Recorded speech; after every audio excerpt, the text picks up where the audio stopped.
जब से परमेश्वर बहुत बार आए हैं, प्रत्येक युग में अपने इस ज्ञान का वो प्रचार करते हैं। कुछ एक पुण्यात्मा इसको ग्रहण करती हैं, ज़्यादातर ये मनु जैसे भी सतयुग में परमात्मा के ज्ञान का विरोध किया करते थे। और उन मनु और ने कह का भी ज्ञान को नहीं, वेदों का।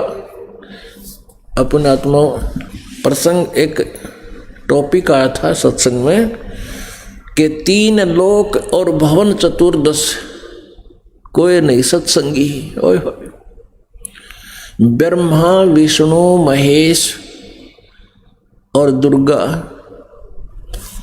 और सतयुग के ब्राह्मण ऋषि महर्षि देवता, इन किसी को भी वेद ज्ञान नहीं था। वेदों को कंठस्थ कर लेना एक सेपरेट इशू है।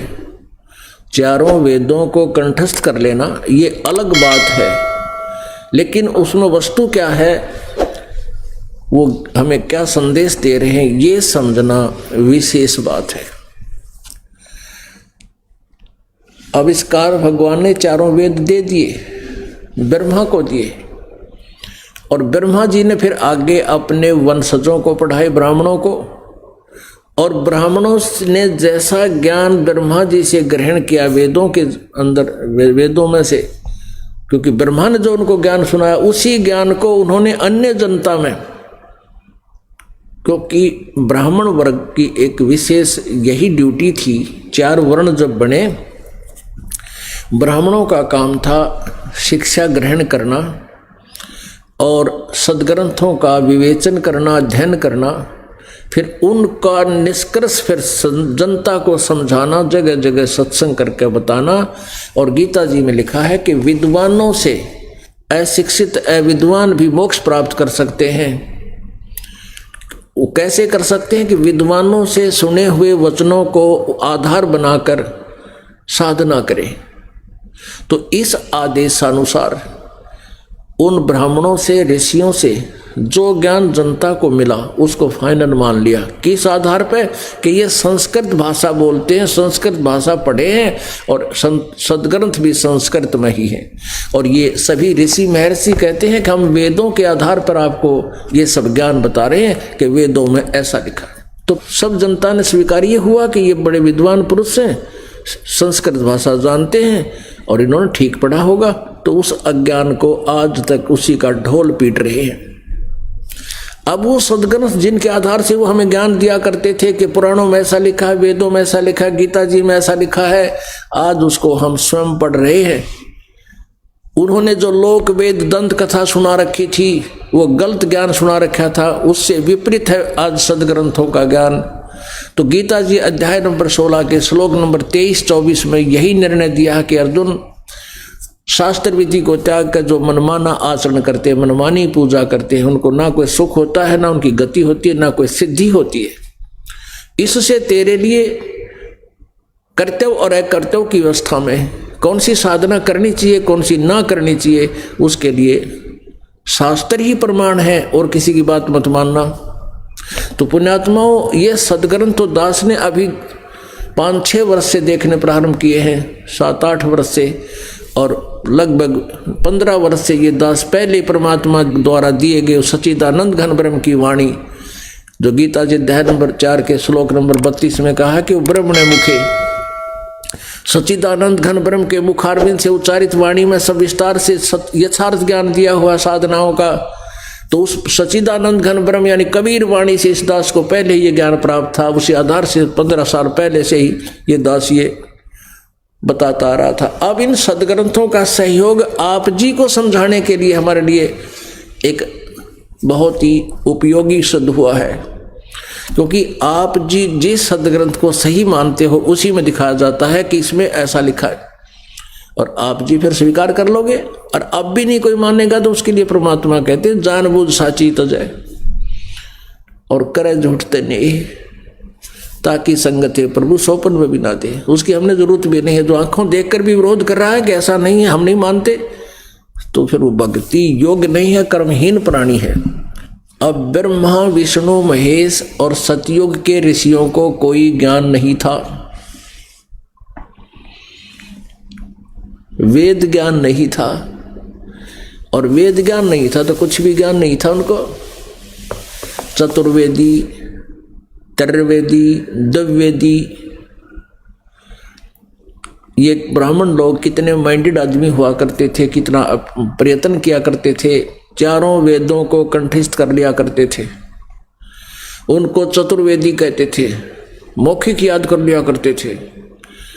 और 2 वेदों को कंठस्थ याद कर लेते थे, उनको दिव्यवेदी, जो 3 वेदों को कंठस्थ याद कर किया करते थे, उनकी ड्यूटी थी, उनको त्रिवेदी कहा करते थे।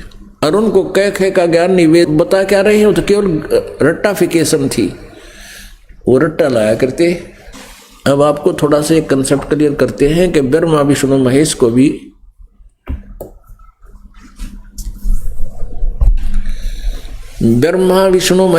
भी वेद ज्ञान नहीं था। सतयुग के ऋषि महर्षि ब्राह्मणों को वेद ज्ञान नहीं था। अब दिखाते हैं श्रीमद् देवी भागवत, सचित्र मोटा टाइप, गीता प्रेस गोरखपुर। इसका संपादक कौन है? हनुमान प्रसाद पोदार, चिमनलाल गोस्वामी, ये 2 हैं इसके संपादक। ये कहाँ से छपी है, कहाँ से प्रकाशित है? गीता प्रेस गोरखपुर से। इसके 28 से हम पढ़ेंगे। प्रथम स्कंद 28 पृष्ठ। नारद जी और व्यास जी की वार्ता हो रही है। व्यास जी के प्रश्न करने पर नारद जी ने कहा, महाभाग व्यास जी, तुम इस विषय में जो पूछ रहे हो, ठीक यही प्रश्न मेरे पिताजी ने, ब्रह्मा जी ने, भगवान श्री हरि से किया था, विष्णु जी से किया था। देवा अधिदेव, अब नारद जी क्या बता रहे हैं? देवा अधिदेव भगवान जगत के स्वामी हैं। विष्णु जी को सब देवताओं के देवता मान रहे हैं। ब्रह्मा और नारद और व्यास जी ज्ञान ग्रहण कर रहे हैं। और क्या बता रहे हैं? लक्ष्मी जी उनकी सेवा में उपस्थित रहती हैं। 4 भुजाएं हैं, शंख चक्र गदा पद्म लिए रहते हैं, पीतांबर धारण करते हैं। शंख चक्र गदा लिए रहते हैं, पीतांबर धारण करते हैं, 4 भुजाएं हैं। वक्ष स्थल पर श्री वत्स का चिन्ह चमकता रहता है। वे चराचर जगत के आश्रयदाता हैं। नारद जी बोल रहे हैं और व्यास जी सुन रहे हैं। नारद जी ने ये ज्ञान कहाँ से सुना? ब्रह्मा जी से। अब क्या बता रहे हैं? विष्णु जी को कह रहे हैं वो जगत गुरु, विष्णु जी के विषय में कह रहे हैं जगत गुरु है वो, देवताओं के भी देवता हैं। ऐसे जगत प्रभु भगवान श्री हरि महान तप कर रहे थे।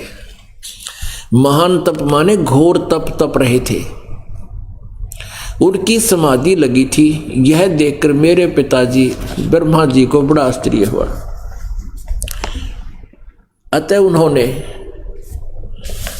उन्होंने उनसे जानने की इच्छा प्रकट की। ब्रह्मा जी ने पूछा, प्रभु आप देवताओं के अध्यक्ष, जगत के स्वामी, भूत भविष्य एवं वर्तमान सभी जीवों के एकमात्र शासक हैं। बता, ब्रह्मा जी विष्णु जी को सुप्रीम पावर बता रहा, सब देवताओं के देवता, फिर आप क्यों तपस्या कर रहे हैं और किस भगवान की, किस देवता की आराधना में ध्यान मग्न है? मुझे असीम आश्चर्य तो ये हो रहा है, आप देवेश्वर यानी देवताओं के भी मालिक, आप देवेश्वर एवं सारे संसार के शासक विष्णु जी को कुल मालिक कह रहा है ब्रह्मा, होते हुए भी समाधि लगाए बैठे हैं। अब विष्णु जी क्या उत्तर देते हैं? ब्रह्मा जी के विनीत वचन सुनकर भगवान श्री हरि उनसे कहने लगे, ब्राह्मण सावधान होकर सुनो, मैं अपने मन का विचार व्यक्त करता हूँ। देवता दानव मानव सब यही जानते हैं, तुम सृष्टि करते हो, मैं पालन करता हूँ, और शंकर संहार किया करते हैं। किंतु फिर भी वेद के पारगामी पुरुष अपनी युक्ति से ये सिद्ध करते हैं कि रचने, पालने और संहार करने की यह योग्यता जो हमें मिली है, इसकी अधिष्ठात्री शक्ति देवी हैं, यानी दुर्गा है। आगे देखो, वे कहते हैं संसार की सृष्टि करने के लिए तुम में राजसी शक्ति का संचार हुआ है। यह भी सिद्ध हो रहा है कि रजगुण ब्रह्मा है और मुझे सात्विक शक्ति मिली है। इससे सिद्ध है विष्णु सतोगुण है और रुद्र में तामसी शक्ति का आविर्भाव हुआ है। इससे सिद्ध है कि महेश शिव जो है ये तमोगुणी है, तमोगुण युक्त है। उस शक्ति के अभाव में तुम इस अच्छा आगे देखो, सुवर्त प्रत्यक्ष और परोक्ष दोनों उदाहरण मैं तुम्हारे सामने रखता हूँ, सुनो। यह निश्चित है कि उस शक्ति के अधीन होकर ही मैं प्रलय काल में इस शेष नाग की शया पर सोता और सृष्टि करने का अवसर आते ही जाग जाता हूँ। मैं सदा तप करने में लगा रहता हूँ और उस शक्ति के शासन से कभी मुक्त नहीं रह सकता। कभी अवसर मिला तो लक्ष्मी के साथ सुखपूर्वक समय बिताने का सौभाग्य प्राप्त होता है। ओए ओए, मैं कभी तो दानों के साथ युद्ध करता रहता हूँ। अखिल जगत के भय पहुंचाने वाले दैत्यों के विकराल शरीरों को शांत करना मेरा परम कर्तव्य हो जाता है। और यहाँ रिकॉर्ड तोड़ दिया विष्णु जी ने अपने ज्ञान में। मुझे सब प्रकार से शक्ति के अधीन होकर रहना पड़ता है। उन्हीं भगवती शक्ति का मैं निरंतर ध्यान किया करता हूँ। ब्रह्मा जी मेरे स्पिरिचुअल नॉलेज में, आध्यात्मिक जानकारी में, मेरी जानकारी में इन भगवती शक्ति से यानी दुर्गा से बढ़कर कोई भगवान नहीं, इससे ऊपर कोई परमात्मा नहीं, इससे बढ़कर कोई देवता नहीं। पुण्यात्माओं, ये तो स्पष्ट हुआ। भगवान विष्णु स्वयं स्वीकार कर रहे हैं कि मैं महादुखी, मैं सदा तप करने में, घोर तप करने में लगा रहता हूँ। और तप करने के बाद फिर जो बैटरी चार्ज हो जाती है, ये काल प्रेरित करता अपने रिमोट से कि राक्षसों के साथ युद्ध कर, कहता उनको मारना मेरा कर्तव्य बन जाता है। और पुण्यात्माओं, इसका विधान है इस ब्रह्म का, जैसे कर्म करेगा वैसा फल मिलेगा। अब पहले तो तप करावे, शास्त्र विरुद्ध साधना, फिर उसमें सिद्धि शक्ति आ जाती है, उससे फिर राक्षसों को मरवाता है। वो बैड अकाउंट में लिख दिए जितने भी इंसाएं की, और फिर इनकी मृत्यु के उपरांत इनको सब भोग भोगने पड़ेंगे।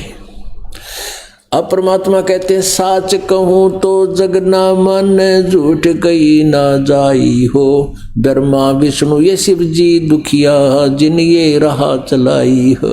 अब 550 वर्ष पहले परमात्मा ने कहा करते कि ब्रह्मा विष्णु महेश भी महादुखी हैं, तो विरोध किया करते थे वो अन्नाड़ी अज्ञानी ऋषि महर्षि के, बताओ ब्रह्मा को भी दुखी बताता है, विष्णु जी को भी दुखी बताता है।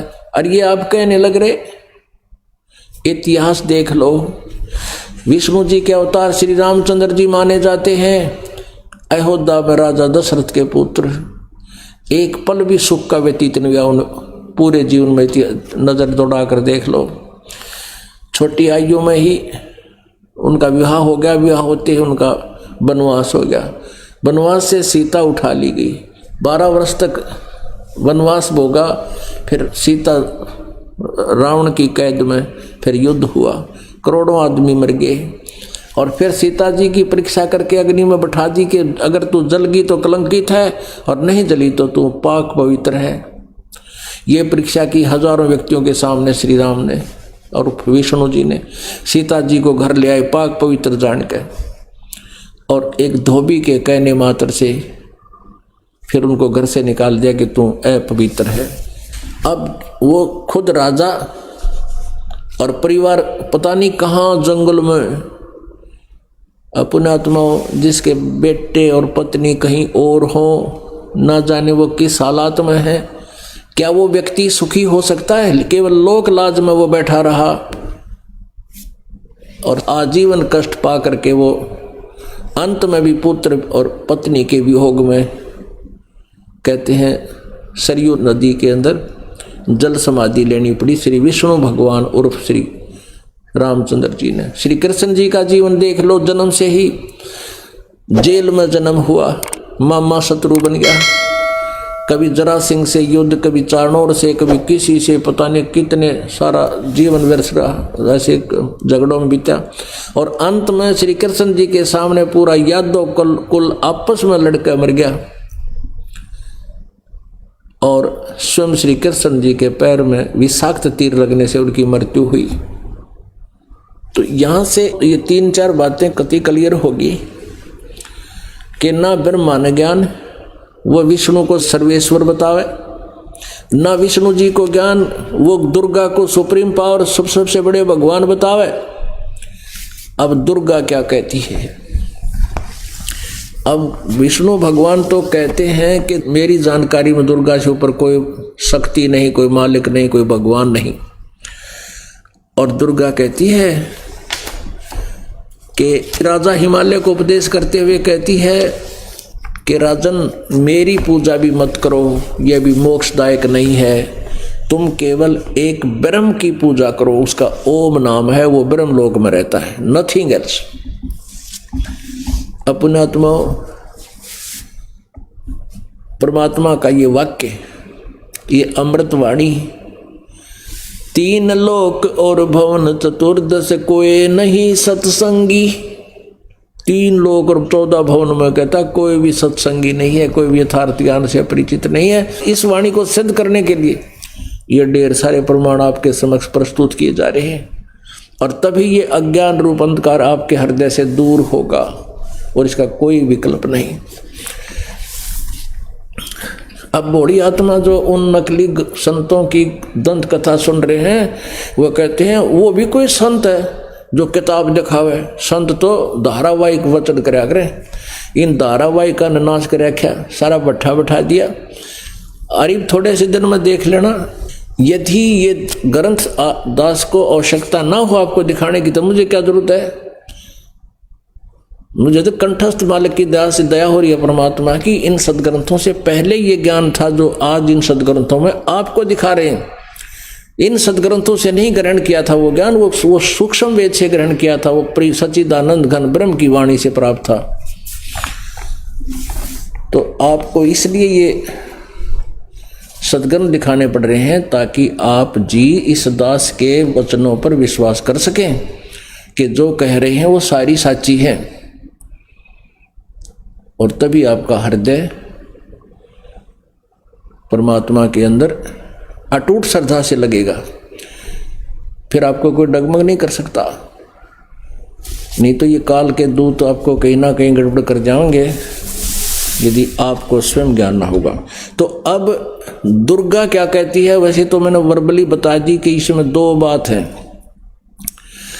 दुर्गा कहती है हिमालय को कि मेरी पूजा भी छोड़, उस ब्रह्म की पूजा कर, ब्रह्म की पूजा कर, उसका ओम नाम है। अब ये गुण तो गाते हैं पूर्ण परमात्मा के, क्योंकि वेदों में ऐसा ही है, उस तत्व ब्रह्म के बारे में बताते हैं और साधना बताते हैं ओम इस ब्रह्म की। तो ये कह रही है कि उस ब्रह्म का क्या स्वरूप है ये बताती हूँ, वो ऐसे है वैसे है, और फिर कहती है उसका ओम मंत्र है, और ओम मंत्र का जाप कर और सब बातें छोड़ दे, यानी अपने सतर की भी कहती मेरी भी पूजा मत करना, और जिससे तू उस परमात्मा को प्राप्त होगा वो ब्रह्म लोक में रहता है। अब गीता जी अध्याय नंबर 8 के श्लोक नंबर 16 में कहा कि ब्रह्म लोक पर्यंत भी सभी जन्म मृत्यु में है, पुनरावृत्ति के अंदर है।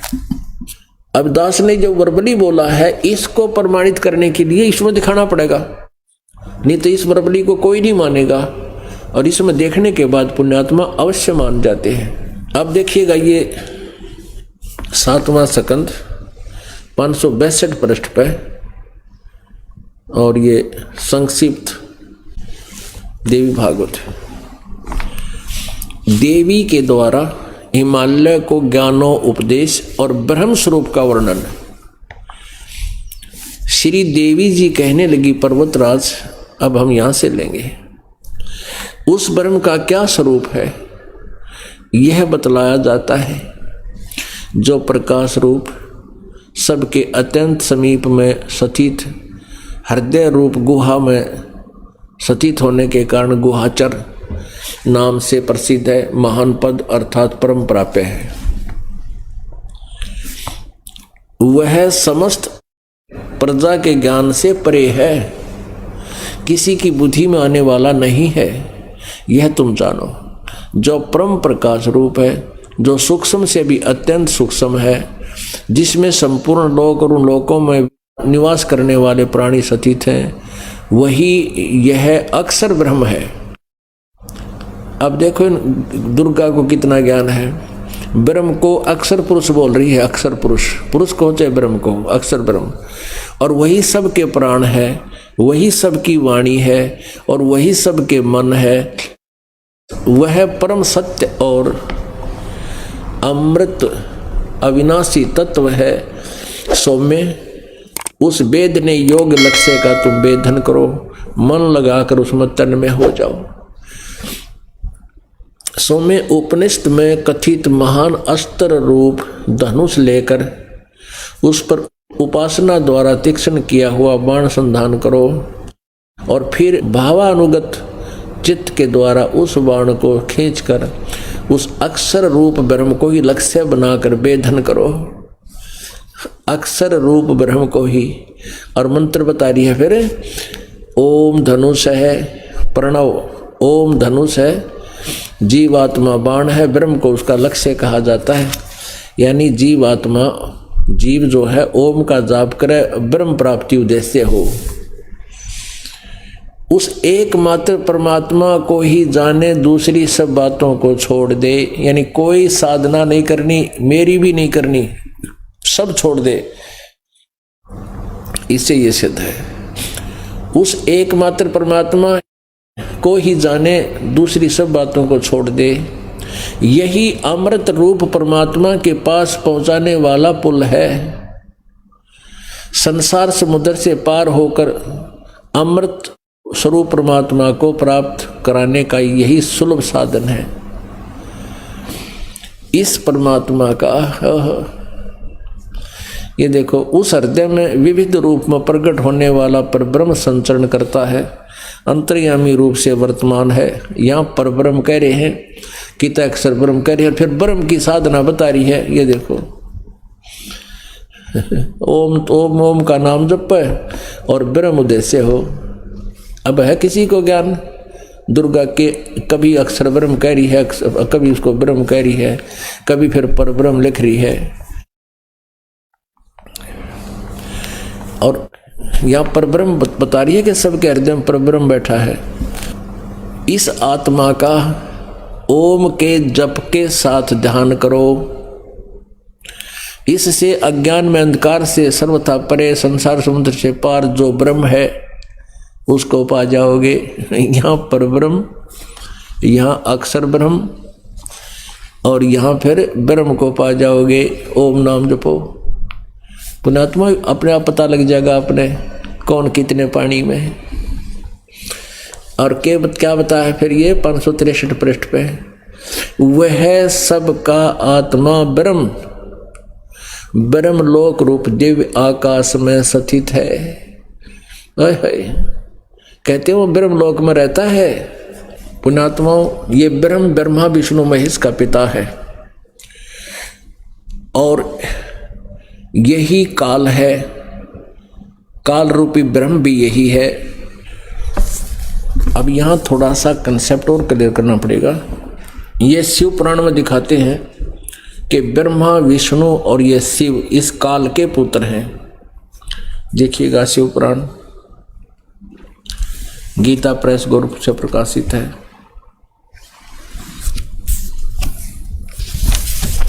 हनुमान प्रसाद पोदार इसके संपादक हैं और गीता प्रेस गोरखपुर से ही ये मुद्रित है, प्रकाशक भी यही है इसके, गीता प्रेस गोरखपुर। इसमें आपको दिखाते हैं इस काल के बारे में ब्रह्मा बता रहा है नारद को। ये रुद्र संहिता है 101 पृष्ठ पे। ब्रह्मा जी कह रहे हैं वे अपने सारे अंगों पर भस्म रमाए रहते हैं। उन काल रूपी ब्रह्म ने एक ही समय में शक्ति यानी दुर्गा के साथ नाथ नहीं शिवलोक नामक क्षेत्र का निर्माण किया, जो सबसे ऊपर विराजमान है। वे प्रिया और प्रियतम पति पत्नी रूप में शिव और शक्ति, शक्ति और शिव उसमें निवास करते हैं। ये दुर्गा कौन है यहाँ देखिएगा। वो काल जो है निराकार मानते हैं काल को, कहते हैं वो कभी सामने नहीं आता। फिर उसने सदा शिव भगवान शिव के रूप में अपनी मूर्ति आकार का वर्णन किया, आकार बना ली। तब उस निराकार परमात्मा ने अपने लीला शक्ति से अपने लिए एक मूर्ति की कल्पना की, साकार हो गया वो निराकार काल और यहाँ शिव रूप धारण कर लिया। और कहते हैं अपने विग्रह से स्वयं एक स्वरूप भूता शक्ति की सृष्टि की। अपने शरीर से कहता है एक औरत निकाली काल ने, ये ब्रह्म के पेट से परमात्मा निकाली थी, काल के पेट से दुर्गा। और वो निकली हुई औरत कौन है, उसको प्रकृति सर्वेश्वरी त्रिदेव जननी तीनों देवताओं की माँ नित्य और मूल कारण भी कहते हैं। सदाशिव द्वारा प्रकट की गई उस शक्ति की 8 भुजाएं हैं, यानी ये दुर्गा है और काल की पत्नी है। अब यहाँ वर्णन ये तो 100 पर पढ़ा आपने, ये वही रुद्र संहिता। अब 101 पर आप पढ़ रहे हो। वे अपने सारे अंगों पर भस्म रमाए रहते हैं। उन काल रूपी ब्रह्म ने, काल कहो चाहे ब्रह्म कहो सदाशिव कहो, एक वो काल शिव रूप बना लेता है। उन काल रूपी ब्रह्म ने एक ही समय शक्ति के साथ शिवलोक नामक क्षेत्र का निर्माण किया। उस उत्तम क्षेत्र को काशी कहते हैं। वे प्रिया और प्रियतम यानी पति पत्नी रूप में शक्ति और शिव, दुर्गा और काल जो प्रानंद स्वरूप है उस मनोरम क्षेत्र में निवास करते हैं।